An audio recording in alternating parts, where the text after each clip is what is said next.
I mean, I'm actually really staring on the screen to say, okay, which are the big movers, and cannot find too many. Yeah, and I think these are times when the indices are consolidating, so we don't expect too much of a trend on the index, neither in terms of individual sectors and stocks.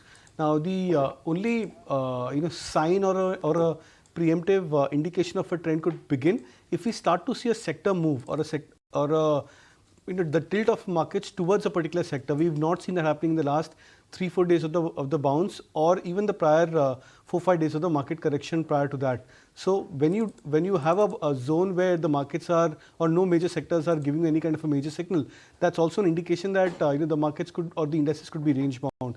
We flagged off the options data as well, that how the options data indicates that there has been majority tilt towards the writing of the call and the put options, with an expectation that the index would remain into a range of 19,500 to 600 broadly. And we are stuck into this 100-point range since the last 2 days specifically. So expecting the same unless there is any kind of a major change in terms of the options data. Okay, but Nooresh, your take on Gland Pharma and Hero MotoCorp, would you look to buy this advance? Is the momentum likely to continue?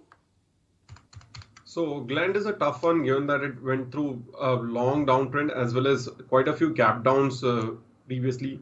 The last time it tried to break out that 1400 mark, it had hit a 20% circuit, then faded off and then saw a drop all the way to 950. So I would wait for some more consolidation around 1400, 1500 before taking a call. This move is a one-way move. So last time also it faded off, so I'll wait it out. Hero MotoCorp continue to maintain the same stand. The longer term charts are extremely bullish.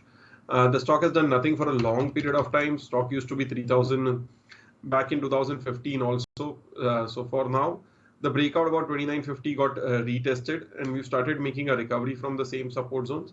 The next breakout move comes for the stock once it's about 3200. So still a buy on dips to 2950 to 3000.